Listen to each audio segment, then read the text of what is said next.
Yay, it's 8 p.m. Welcome everyone. It is 8, right? Yeah, Yeah. 8 p.m. Eastern. Okay, you look at me. Okay, so welcome everyone to Drisha's full program. We're so happy to have you with us. This session is on Pruzbol at Talmud Shiur with Rabbanit Sarna. Rabbanit Sarna is the Associate Director of Education and Director of High School Programs at Drisha. She previously served as Director of Religious Engagement at Anshe Shalom Bnei Israel congregation in Chicago and a leading urban Orthodox congregation. We encourage everyone who's here on Zoom with us to turn on your video if you're able. It's really nice to feel like we are together, just like before the pandemic in a normal classroom. So really, if you're here with us, it would be really nice if you join as a panelist and turn on your video so we can see you. If you're here with us on Zoom, feel free to ask questions by writing them as a comment in the chat box here on Zoom. You can also write comments on Facebook if you are watching us live there. I'll be looking at them once in a while just to see if there's any questions and comments for Rabbanit Sarna. I also wanted to mention to everyone real quick that on Sunday, November 21st, at 7 p.m. Eastern, we have the Renee and Alexander Bohm Memorial Lecture. Does Jewish law recognize righteousness? And I really hope to see you there. Again, it is Sunday, November 21st at 7 p.m. Eastern. That would be lovely if you can join us. And with that, I'll turn it to Rabbanit Sarna. Thank you, Evie. Hi, everyone. So as Evie mentioned, it would be so great if people could join as panelists, turn on their video. It's so good to see people's faces. And for those of you who were with us last time, Evie, maybe while I'm talking, you'll throw the source sheet into the chat. That would be great. Hi, Dira, good to see you again. Okay, so this week is kind of a continuation of last week, meaning like we just had to stop somewhere, so we stopped somewhere. But if you were to look at the source material for this week on its own, you would say, hold on, I thought this was a shiur about Pruzbol. This just seems like a Shemitah shiur. Like today we're going to be talking where the Gemara goes next from the obligation of in kufin Pruzbol ella al hakarka, meaning that you can only write a Pruzbol on a loan that has some like property involved in the loan. And now we move from there to conversations about whether Shemitah works in general for certain kinds of loans that involve land or not. So we're going to see the main debate we're going to see today is a debate between Rav and Shmuel on the one hand, and Rabbi Yochanan and Reish Lakish on the other. So it's confusing because normally Rav and Shmuel are arguing against each other, and Rabbi Yochanan and Reish Lakish are arguing against each other. But here they're actually in camps. And then we're gonna see a debate between them about a specific type of loan, which is a loan. So let's say Evie borrowed. We're back to Evie. Kayla's gone, so we're switching Evie back in. Evie borrowed $1 million from me, and in the shtar, in the receipt document that I have for the loan, Evie says, as achrayut is the halachic language for it. So as responsibility, maybe would be like a not technical way to say it. And the technical language for it in English is, I believe, a lien. So I think I pronounced that right, L-I-E-N, a lien. So there would be a lien on Evie's property because of this loan. So Evie would borrow $1 million from me, and she would say, I'm going to pay this back to you in 5 years or whatever. I'm going to pay this back to you over time.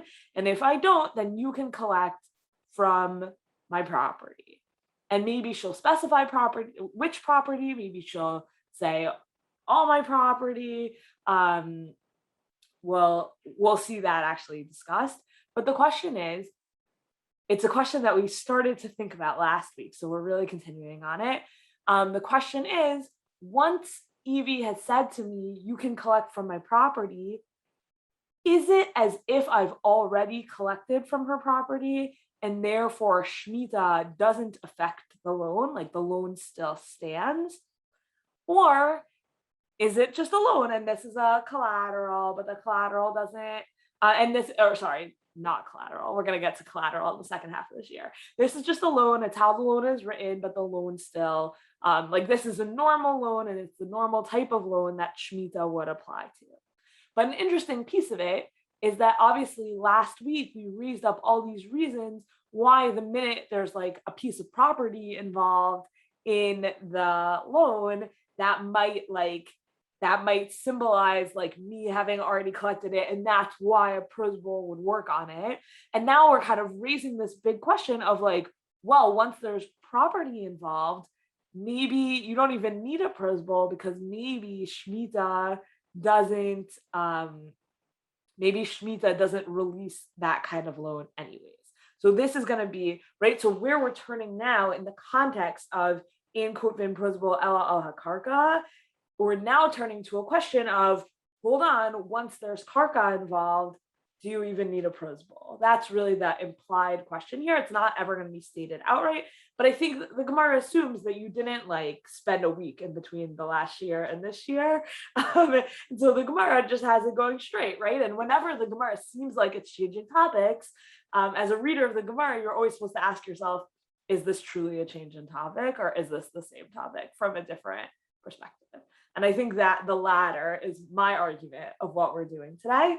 Though, of course, as you look at it, you will definitely tell me what you think. But before we get into that, we're going to look at, there's two Mishnayot from Masachet Shvi'it that kind of lie at the heart of where we're going today. And they're like really interesting. So I thought we would just look at those together first. I have to apologize to all of you. I made like a very rookie mistake and did not number my sources. I didn't even number the pages. So you're going to have to follow along. I'll tell you what we're looking at and I'll tell you what page it's on because you have a PDF.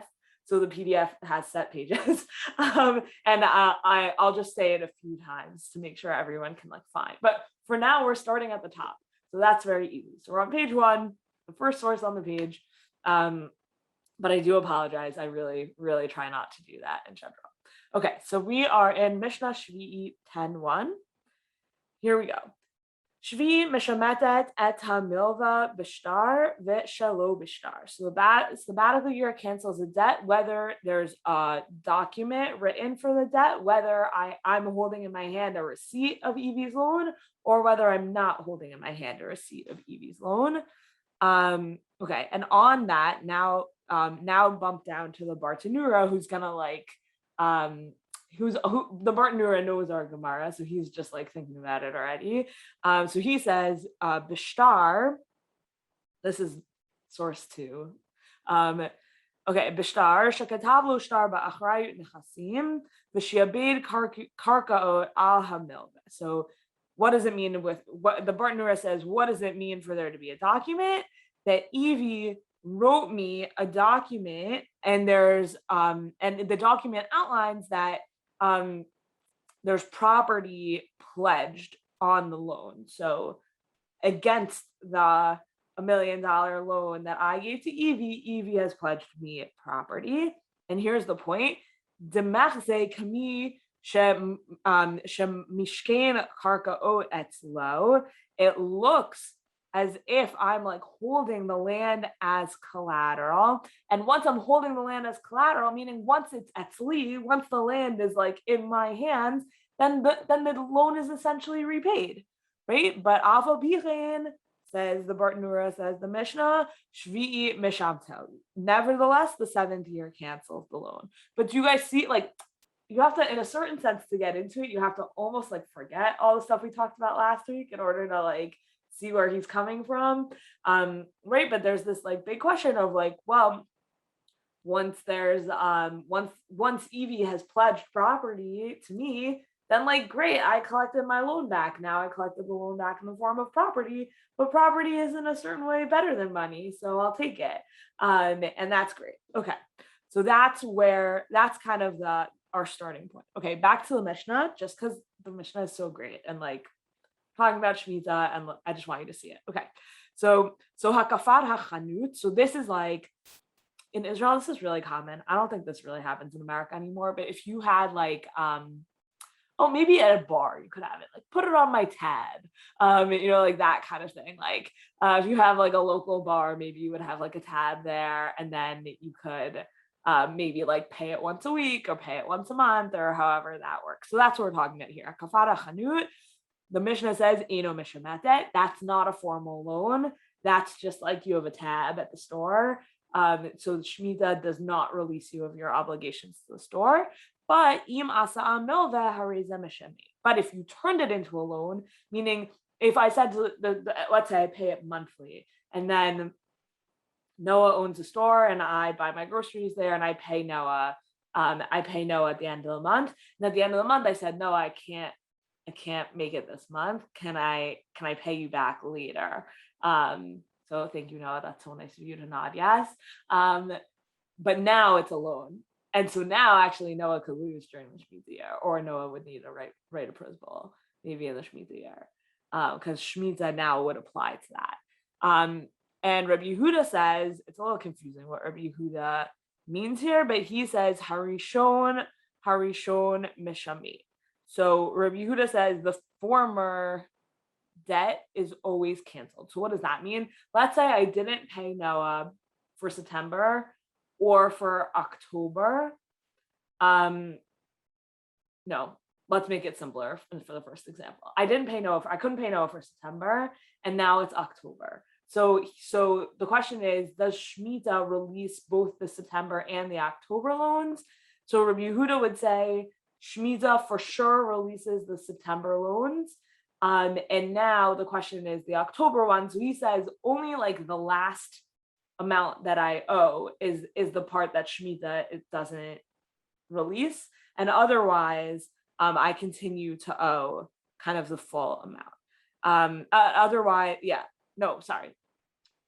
Only the last piece of the loan is what Shemitah doesn't release, and otherwise Shemitah releases all of it, and Noah's like kind loan to me would only be protected if Noah wrote a Pruzbol.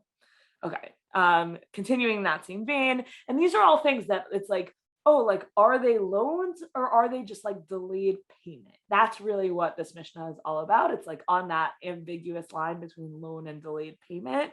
So sachar sachir eno mishamit. So if a wage owed to a worker is not canceled, but im asa'o milva hareza mishamit. But if it had been turned into a loan, then it is canceled by Shemitah. So let's say I need another person. Let's say Tracy worked for me and I couldn't pay her. So Tracy said, okay, let's turn it into a loan. Then Shemitah would apply to it. But if Tracy said, pay me as soon as you can, then Tracy never formally kind of turned it into a loan. It's still just delayed payment, and so then I would still owe Tracy the delayed payment. So it's only when it kind of gets turned into a milva that Shemitah starts to apply to it. And Rabbi Yossi says, "Kol malacha sheposeket b'shvit mishamat." So Rabbi Yossi says, this is a pretty interesting opinion. He says any labor that is not done during Shvit. So let's say Adira's job is that she picks pears in pears are complicated. Let's say Adira's job is that she plants seeds in my field, right? For sure, you can't do that during Shemitah. Just go something simple. Adira plants the seeds in my field. For sure, Adira is not doing that for me during Shemitah year. So Rabbi Yossi's opinion is that any money that I owe Adira, because Adira is not still in my employ during this year, any money that I owe her has like by default turned into a loan because Adira is no longer in my employ. So that has by default turned into a loan, and Shemitah actually cancels the debt that I owe Adira, which is really kind of messed up because now Adira is both out of a job and out of her back pay that I owe her. So that really stinks. Adira, you really want to collect or write a Pruzbol in that situation, just to be super clear. And that's, again, like, that's another situation where you're really seeing a Pruzbol come through for someone who was about to be done like a serious harm. And by the way, like, the fact that I didn't pay Adira immediately for the work that she did for me is usher, meaning like you have to pay your workers immediately. So it would just be to reinforce a wrong that I did vis-a-vis Adira in the first place. Okay. But then Rabbi Yossi rounds out his opinion: if it's work she'ina posaket b'shvi'it ena mishametet. So if the work that Tracy does for me is ongoing, then maybe that's just considered like delayed wages. Right. So Ozzy says, right, it's not usher for me if there's an agreement that I'm not going to pay her immediately. And Ozzy, I think what Rabbi Yossi is getting at is like, the minute we have that agreement, what this Mishnah is all about and why it's so fascinating is like, does that agreement automatically change it from back wages to a loan once we've made that agreement? And I think that's really where we're getting at with this, is like, how long between when that money was owed and when I pay does it really shift in nature from wages to a loan? Which I think we don't often like put language on, but I think that it's a really important question when it comes to Shemitah, and Shemitah Ksafim specifically. Okay, so then the next Mishnah in Shvi'it, so now we're Kilo source 3, the third source down the page, Shvi'it 10:2. So this is a really funny case. So the Shemitah year ends on Rosh Hashanah, but in the times of the Mishnah, Rosh Hashanah is always Aleph and Bet Tishrei, the first and second days of Tishrei. But once upon a time, Rosh Hashanah could sometimes have been the 30th day of Elul and the first day of Tishrei, depending on when the moon was spotted. So that's an important piece of information, that you could have what would be called like an Elul Me'ubar, like a 30-day Elul, a pregnant Elul. In Mishnaic times, that was a possibility. Okay, so it's the end of the Shemitah year, and you shechted a cow and divided up on Rosh Hashanah at the end of the Shemitah year. And so if I've used all my people, Ozzy, I haven't used you yet. Ozzy, it's Ozzy's cow, and we all took pieces of it to eat for Yantiv. Thank you, delicious. But now we all owe Ozzy money, right? Well, so the question is, right? So Ozzy is our hashochet apara b'chilgaber shana im haya hachodesh me'ubar. So if that day of Rosh Hashanah is the 30th day of Elul of a Shemitah year, then Ozzy loaned me a cow leg, but I no longer have to repay him because tomorrow the Shemitah year ends and my loan is forgiven automatically. My loan is Mishami automatically. But if today, the first day of Rosh Hashanah, was actually Aleph Tishrei, then Eino Mishami, then nothing ever happened on Shemitah, and of course I owe Ozzy for the cow leg that I ate first day of Rosh Hashanah.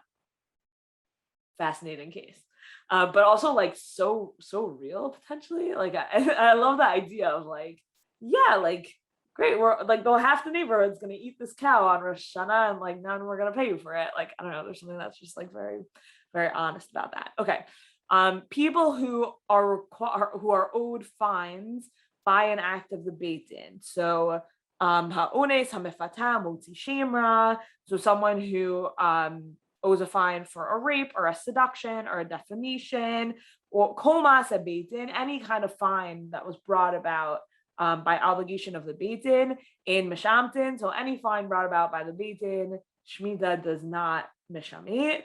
Malva al hamashkon. So if we're back to Evie's loan, and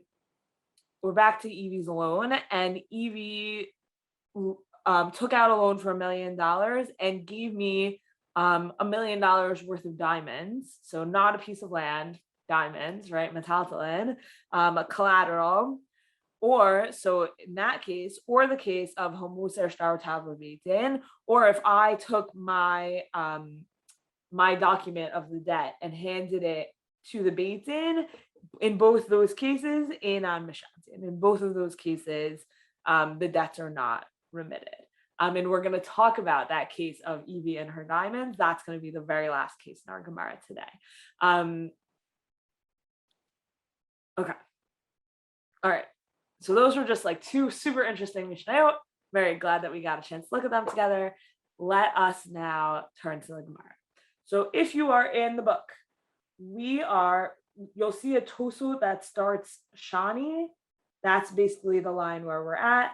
We're starting at the beginning of the line, or it says Tnan Hatam. You can also follow along in the sheets. This would be source number 4. Sorry again. And it would be at the bottom of the first page. Okay. So Tnan Hatam, we're going to quote the Mishnayot that for some odd reason we just learned together. Crazy how that works out.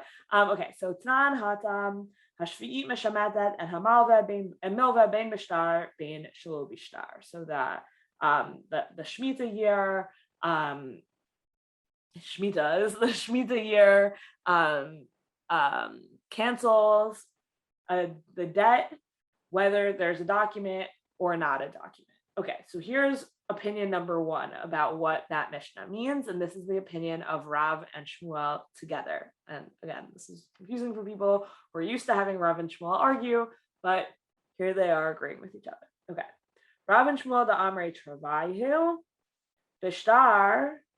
What does the Mishnah mean when it's, so Rav and Shmuel, they say together, Bishtar, what does the Mishnah mean when it says with a star? Star sheyeshbo achariyut nechasim. So that is a star that contains like a liened property. So that's the case where Evie's loan the document for Evie's loan says Leah can collect from Evie's property if Evie doesn't repay the loan. Shelo b'shtar, when the Mishnah says not with a star, that's a star she'ein bo achariyut nechasim. That doesn't actually say Rav and Shmuel. That doesn't actually mean there's no document. Who would ever make a loan without a document? You'd have to be an idiot, right? So that doesn't mean there's no document. That means there's a document, but the document doesn't specify that I can collect from Evie's property. Okay, so they interpret b'shtar means star that has achariyut nechasim, lo b'shtar ein bo achariyut nechasim, and they say kol shekein malvel peh, and obviously, how much more so someone who loaned by word of mouth or something like that. Okay, so yeah, hang on one second. I'm just trying to decide when I want to look at these Rashi's. Oh, I see. Not yet. Okay, fine. Okay, so that's the opinion of Rav and Shmuel. They say if the document includes land, Shemitah still can annul the loan unless there's Pruzbol. Okay, but Rabbi Yochanan and Rabbi Shimon ben Lakish say differently. So they say the Amrei Travaihu, b'shtar. So what does the Mishnah mean when it says a star? That means a star she'ein bo achariyut nechasim. That means a star that does not have land, like a land lien involved in it. Shelo b'shtar, and without a star, that's malval peh. That's what shelo b'shtar means, right? That means someone who loaned by just with words, without a receipt, without a document. Aval, says Rabbi Yochanan Reish Lakish, shtar sheyesh bo achariyut nechasim, but a receipt that has achariyut nechasim, that involves me being able to go and collect from Evie's land, ino meshameh. So Rav and Shmuel say, land, if there's land involved in the star, if I can go collect off of Evie's land, Shemitah does not apply to that kind of loan. Okay, so now I want us to look at the Rashi ino meshameh. So if you are in the sheets, then you are going to go to page 3 and it's underlined in the Rashi there, okay? And if you're on the page, then we're in the Rashi that starts ino meshameh. Okay, so ino meshameh, how do we make sense of Rav and Shmuel's opinion? Of Rabbi Yochanan and Reish Lakish's opinion. Right, so on the one hand, it seems like if the Torah says okay, Adira, hold your question for a second. If the Torah says Shemitah, like Shemitah annuls all loans, asterisk maybe, except those with the Pruzbol, but Shemitah annuls all loans, then like, why would the most standard kind of loan not be included? That just seems crazy, right? So that's the opinion of Rav and Shmuel. So how do we justify it? How do we make sense out of the opinion of Rabbi Yochanan and Rish Lakish? So here's the Rashi, Mishami, the kigavoy damin, right? It's as if I basically already collected off of Evie's property, the kamosha karkaot bechazkat hamal vahan the gabuyot mamish the ein kan chov. It's as if the property already belongs to me, the lender. It's as if I've already collected it, and therefore there's no standing debt to be repaid. So the minute that the loan is made with a lien onto Evie's land, that lien is basically me already collecting from Evie's land, right? Because there's all sorts of limitations. If there's a lien on Evie's land, there's all sorts of limitations actually onto what Evie can do with that land going forward.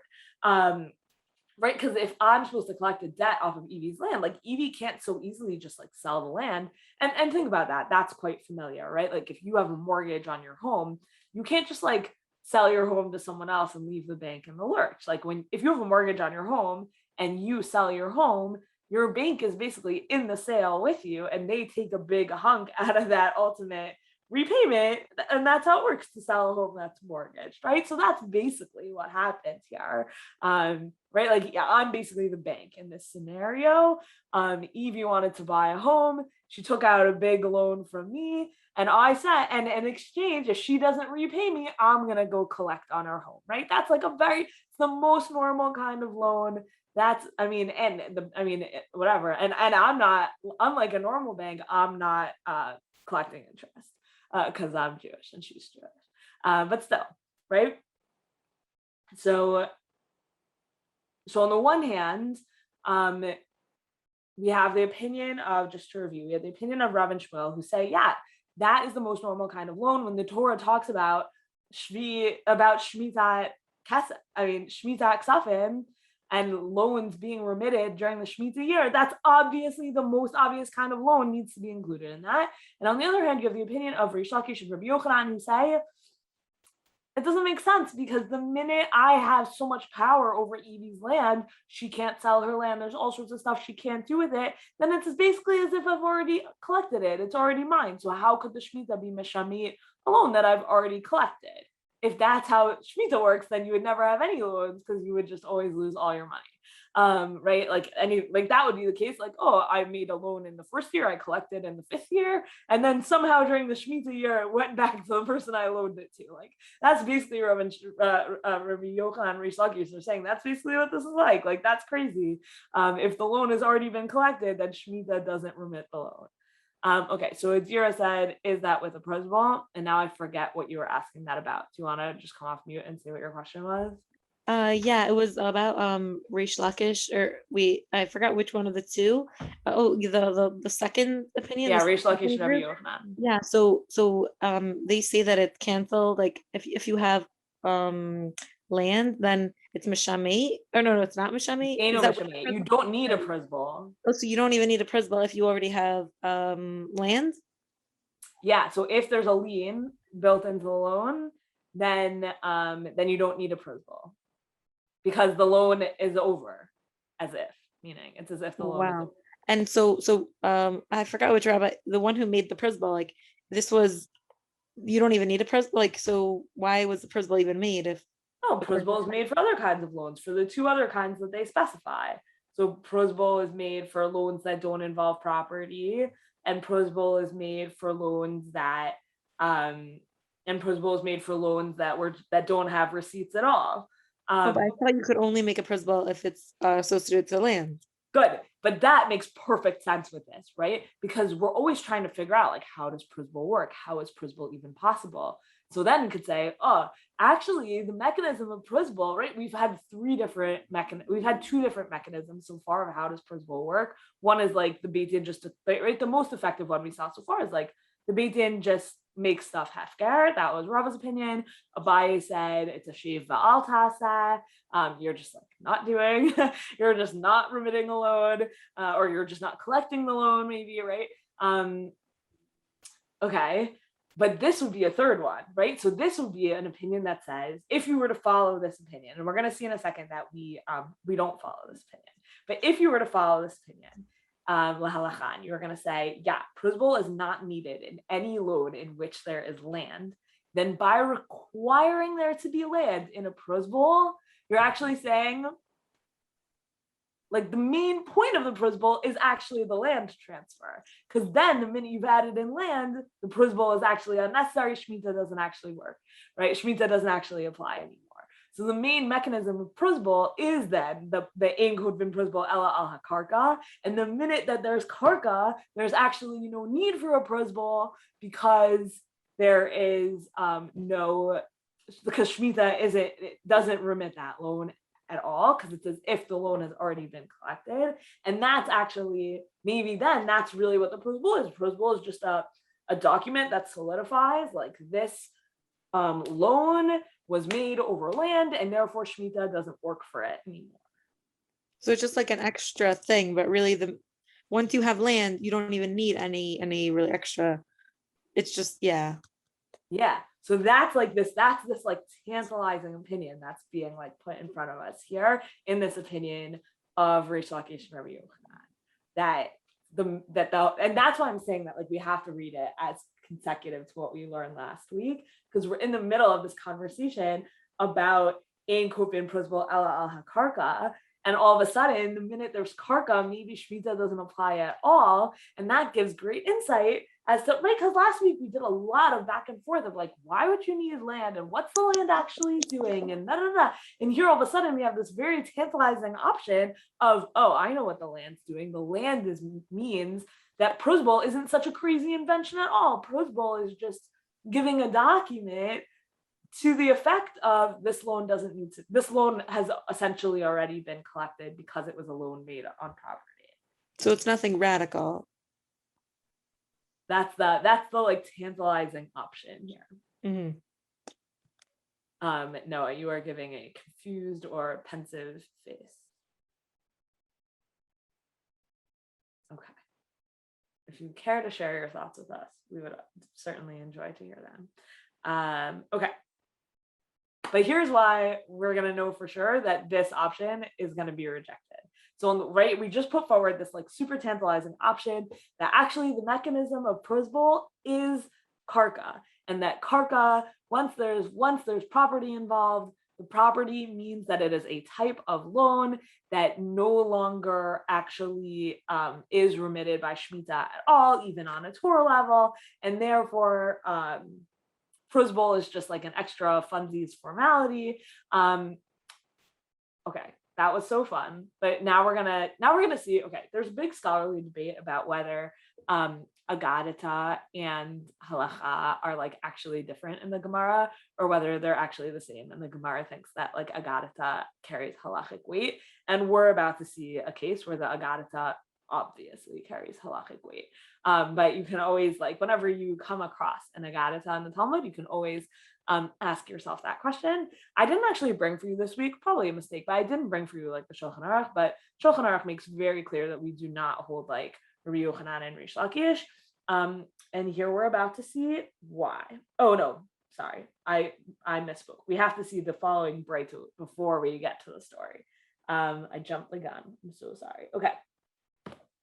Tanya Kavate Rabbi Yochanan Rabbi Shimon ben Lakish. So we have two. We're going to see two Breitut in support of the opinion of Rabbi Yochanan and Reish Lakish, and you have to know that there's Breitut in support of them in order to make sense of the story. So even though I just gave such an enthusiastic introduction, you'll remember it when we get to it. Okay, so we have a Breitut in support of Rabbi Yochanan and Reish Lakish. Okay. Oh, should I tell you where we are? If you jump back to the sheets, we are on page 2, like the second paragraph in the Hebrew. Okay, Tanya Kavat, now I'm going to say that for the 4th time. Okay, Tanya Kavat, Rabbi Yochanan, Rabbi Shimon ben Lakish, Shtar Chov Mishami. So a receipt of a loan is is the Shemitah works on it. But if the receipt of the loan has obligated property in it, then it is not annulled during the Shemitah year. Tanya Idach, we have another bright that's that effect. So if in Evie's loan she didn't just say Leah can collect off my property, rather she said Leah can collect off my front yard where the big maple tree is. No, you don't have those in Tucson. Leah can collect in my front yard where the giant this guy is. Where the huge fancy cactus garden is. Oh, it's $1 million, so it's a lot of cactuses that you are going to pay me. Okay, so that says the Baraita Eno Mishamit. So if Evie had specified which part of her cactus garden is mine, then Shemitah does not annul the loan.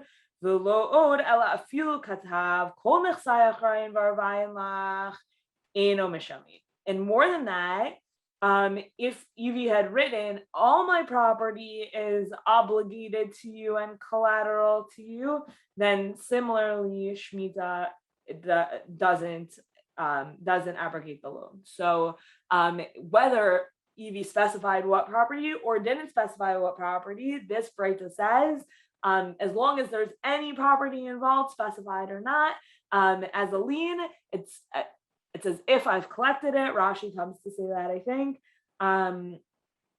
and Shemitah doesn't annul the loan, right? So Rashi says on that, afilu katav kol nechsai achrayin.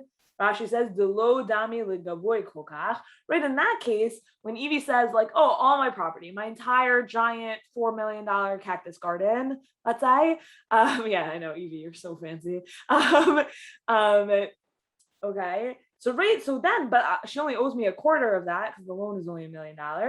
So it doesn't seem like it's not so similar in that case, says Rashi, to like something I've already collected. Right, and especially not in comparison to Evie saying like this cactus, this cactus, this cactus. A few hachi ino mishami, but the Breita comes to say even in that situation where Evie didn't specify, Shemitah still does not annul the loan because there's property, like there's a lien on the property in general. Okay, now we're up to the story with much. I know I've really built it up. I hope you're all excited. Okay. Kreve de Rabbi Asi. Havale hahushtara. The havakati be achrayut nechasi. So the relatives of Rabbi Asi had a receipt of a loan that they had made, and it said on it that there was achrayut nechasi. There was liened property associated with the loan. Azalakame de Rabbi Asi. So they came before their cousin or whatever, their relative, Rabbi Asi. Amarle, they said to him, Mishameru ino mishami, is the loan, does Shemitah abrogate the loan or not? Amarle, Rabbi Asi said, there's property associated with it, ino mishami.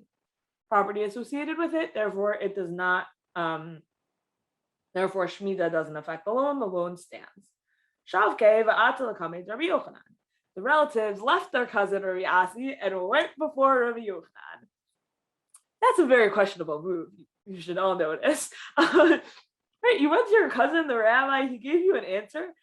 Presumably also it was like the answer you wanted to hear. So I really don't understand why they then like go to someone who they don't have as much of a relationship with to ask the same question to, but maybe they wanted to like show how fancy they were in the baby Josh or something.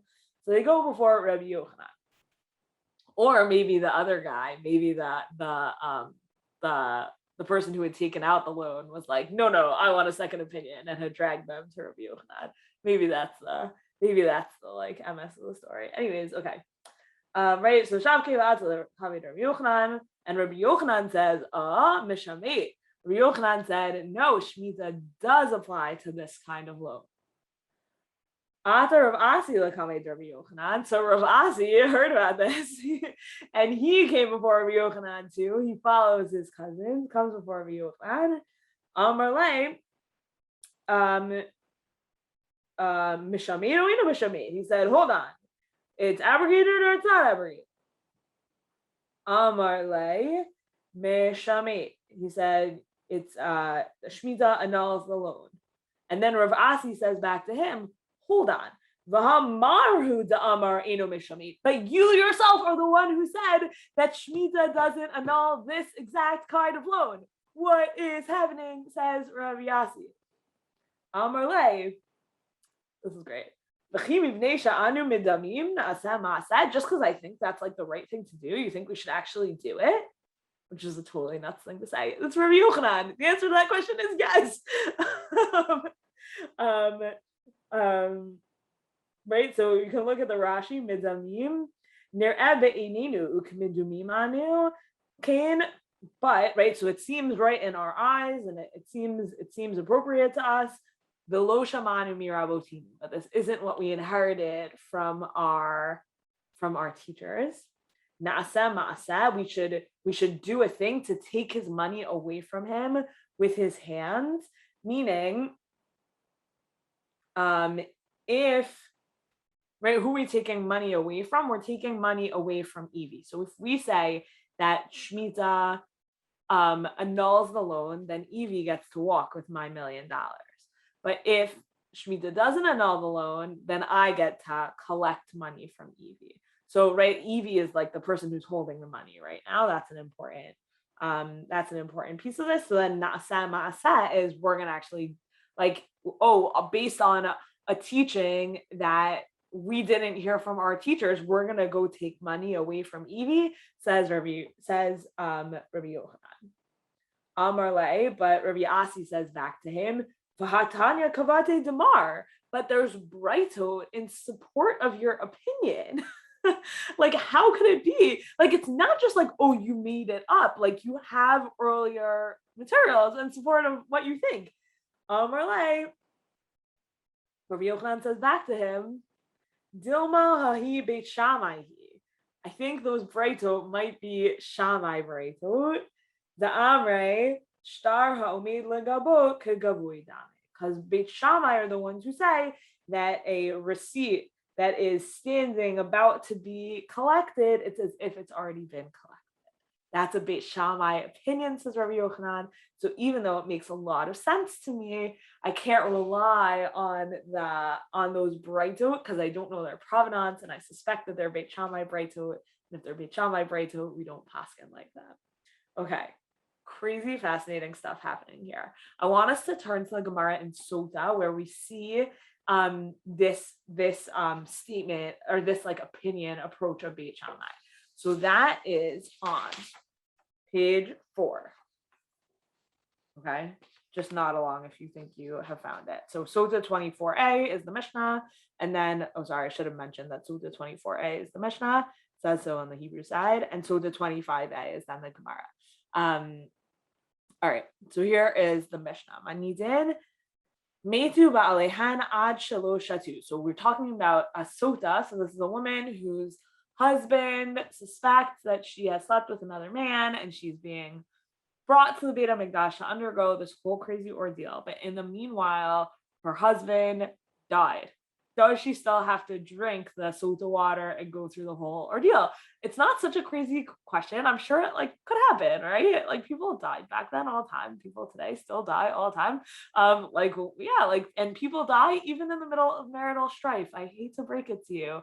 Arguing with your spouse is not going to prolong their lives. So, okay, so that's the case in the Mishnah. Metu ba'alehan ad shalosh shatu. Beit Shammai omrim not lo ketuba velo shotot. Beit Shammai say those women, forget about it. They're not sota anymore. They collect their entire ketubah and they don't have to drink, right? And that's a very strong opinion that they collect their ketubah, even though their husbands were in the middle of trying to put them through this whole crazy ordeal, and yet they still collect their ketubah. That's the opinion of Beit Shammai. Beit Hillel omrim o shotot o lo notul ketubatan. Beit Hillel say no. Either they need to acquit themselves by drinking, proving their innocence, and then they can collect their entire ketubah, or they can just walk away from their ketubah and not have to drink. That's the opinion of Beit Hillel. So now we're going to see that in the Gemara that we sort of have to get a feel for like what motivates Beit Shammai, right? Because we saw here this opinion stated so explicitly in, right, Rabbi Yochanan says, what is Beit Shammai's opinion? Shtar ha-omed legabot kegavui dami. Like a document that is about to be collected, it's as if it's already been collected. And then if you look there, like what's the source for this? So Rashi points you to our case, right? Rashi on debate Shammai in Gittin 37a points you to Sota 25a. But it is kind of this like really interesting thing where you have this Mishnah where Beit Shammai doesn't say what he was just quoted as saying by Rabbi Yochanan. So here's the Gemara on that Mishnah. Metu balihan ad shelo shatu, right? So if their husbands died before they drank the sota water, Beit Shammai, okay, fine, quotes the Mishnah. But my coming palagay, the Gemara says, what are they arguing about? Beit Shammai sabre shtar ha-omed legabot kegavui dami. Beit Hillel sabre shtar ha-omed legabot lav kegavui dami. So then you have the stam of the Gemara putting Rabbi Yochanan's read of Beit Shammai forward in sota. So there's just like something, I'm not enough of a historian to like fully be able to give you a read here of like what is actually happening. You could say that this whole conversation was like constructed by the Stam in light of knowing the Stam in Sota. You could say the Stam in Sota is actually like pulling on earlier understandings of this opinion of Beit Shammai and Shtaro. I don't know exactly how to read that. I do think it's like a very interesting thing that's happening here. But anyways, right, so just we didn't translate the Gemara in Sota. So the Gemara in Sota says, what is at the heart of this argument about whether they can collect their ketubah and drink or not drink? So he says, Beit Shammai hold that a document that's about to be collected, it's as if it's already collected. So Beit Shammai say the minute the husband dies, she has a claim onto her ketubah, and it's as if she already has collected her ketubah. So like, let her just do it, and we're done. And Beit Hillel say, Beit Hillel says a document that's about to be collected, it's only about to be collected. It hasn't actually already been collected. Like those things are different, which makes a lot of sense. So that is the that is the debate between Hillel and Shammai. And Shammai's opinion, Beit Shammai's opinion, really does fit very nicely into the position in our case represented by Rabbi Yochanan and Rish Lakish, right? So this position of shtar ha-omed legabot kegavui dami, a document that is that stands to be collected, is considered as if it's already collected, and therefore Shemitah doesn't annul the loan because it stands to be collected. The land is there. I could go collect it any minute. Therefore, it's as if I already have, and therefore Shemitah doesn't apply. That's like a good representation of Rabbi Yochanan and Rish Lakish's opinion, which is why it ultimately gets rejected both internally to the Gemara, right? Because it is sort of interesting that you have the opinion of Rav and Shmuel brought first, and it sort of seems like the Gemara is setting it up for like them to win. It's sort of like, here's like the halacha. Oh, by the way, that like disagrees with this, but then like let's tell you a whole story about why this is not the correct opinion.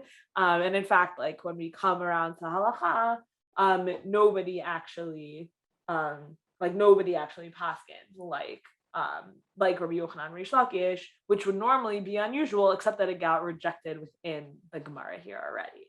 Like they rejected it themselves almost, which is just like a cool thing. Okay, I actually want to finish the Gemara, and then I did bring like a Tosfot on page 4. I brought a Tosfot and a Gemara from another part of Gittin where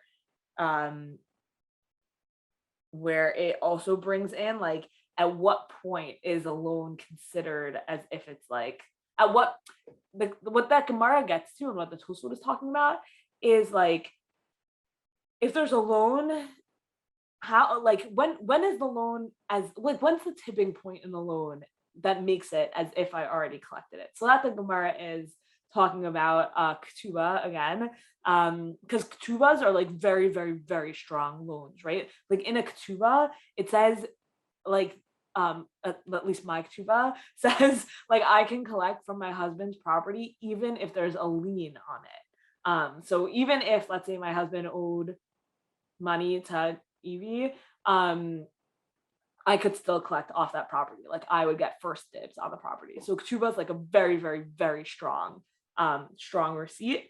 And so but I don't have to collect my ketubah immediately upon, let's say, the demise of my husband. I could wait.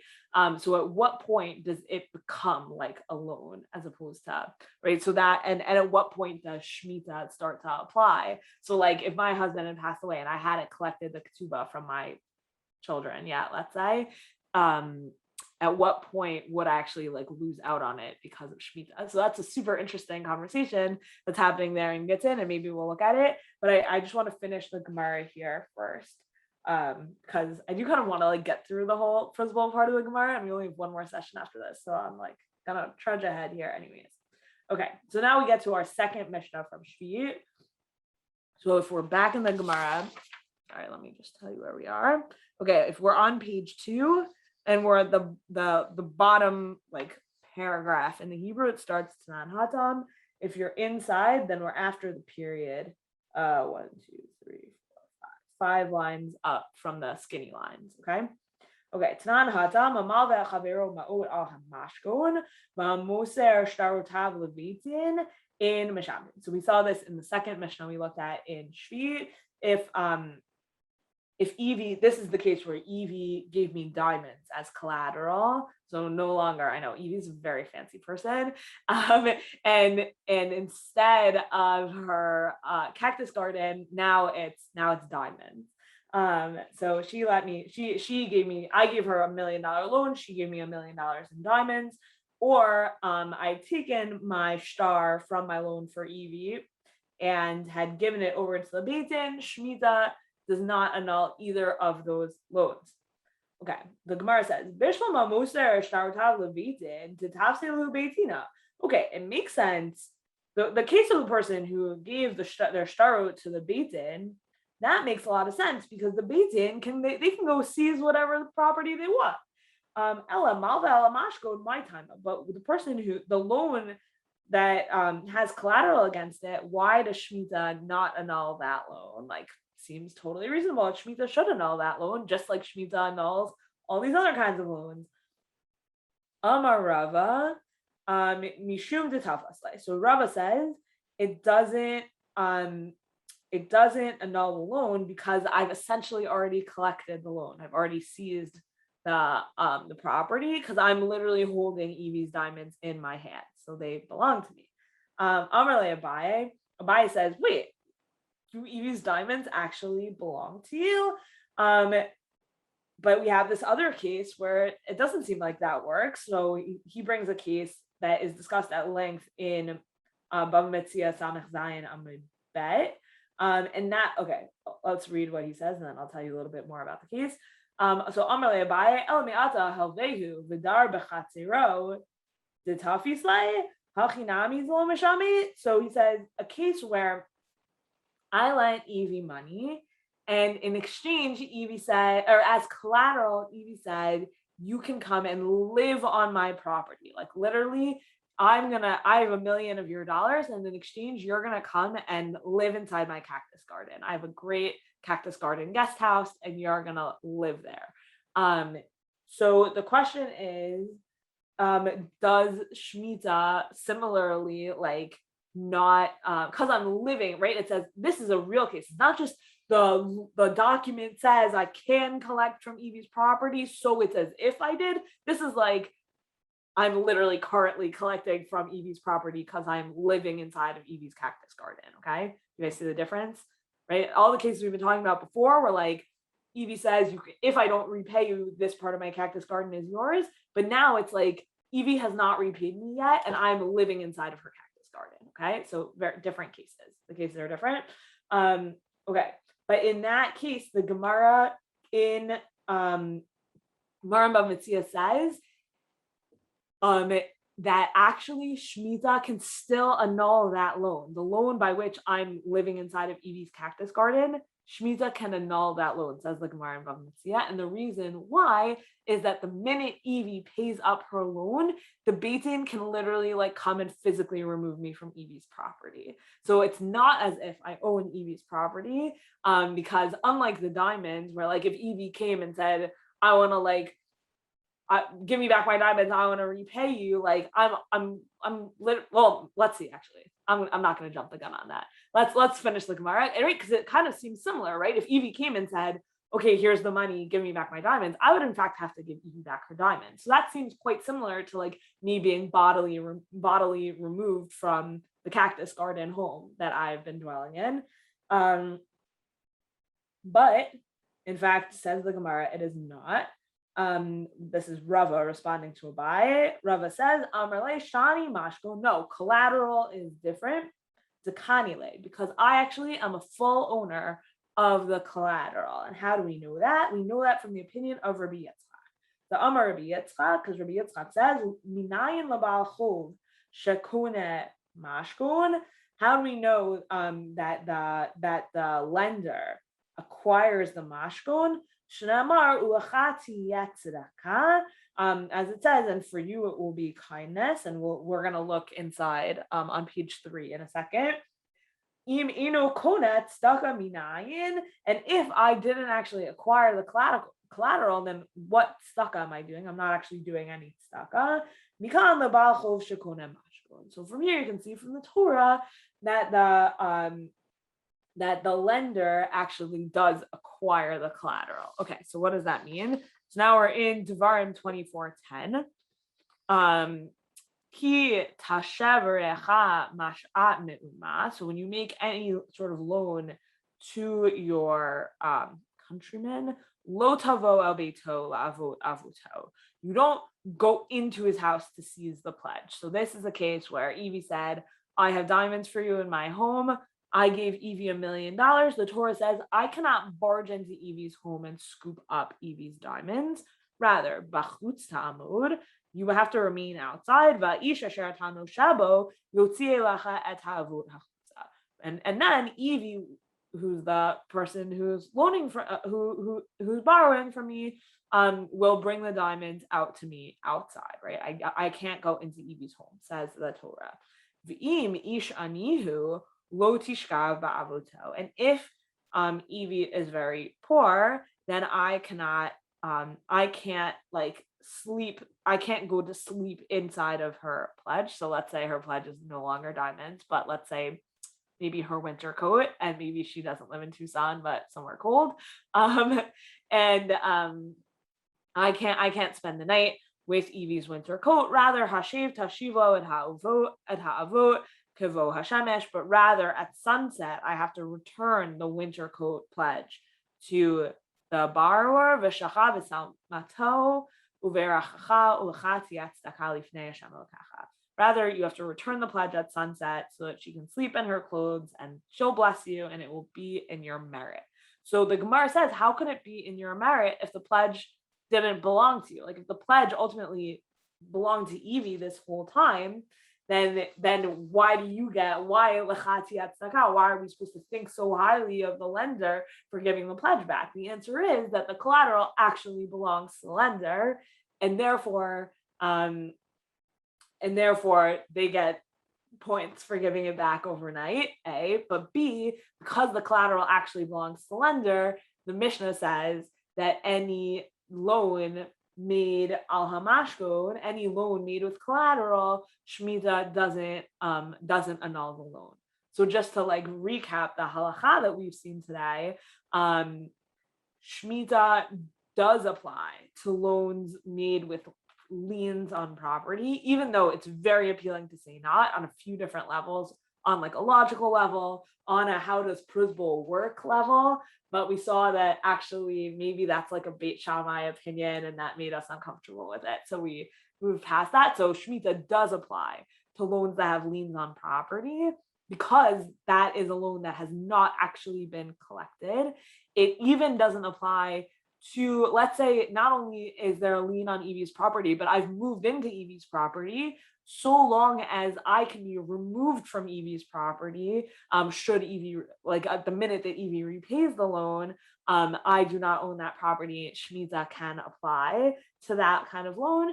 But a loan where there's a collateral, a loan where Evie gave me diamonds, that's a loan that Shemitah doesn't touch, because the diamonds actually, like in a sense, or in a real sense, belong to me. And therefore, Evie has already immediately repaid the loan through Evie's collateral. Okay, that was our little recap. I'm hopeful that we're gonna have like a Gemara heavy, like we'll get to the next Mishnah. It'll be a little bit more Gemara than we've done in the past, but not so much more in the next class. And that will, in 6 classes, have completed the entire Gittin treatment of Pruzbol, which I think we can feel kind of proud of together. Yeah, thank you all for coming to learn with us. Thank you. Have a good night.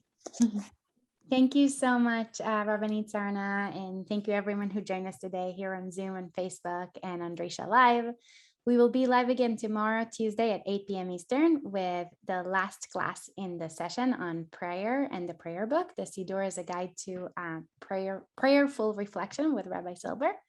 In addition, you can always find out more information about class offerings as well as the registration links on our website at www.drisha.org/classes. Thank you again for this opportunity to learn with you, Rabbanit Sarna. And again, thank you to everyone who attended today. We hope to see you soon at one of our upcoming classes here at Drisha. Leitraot.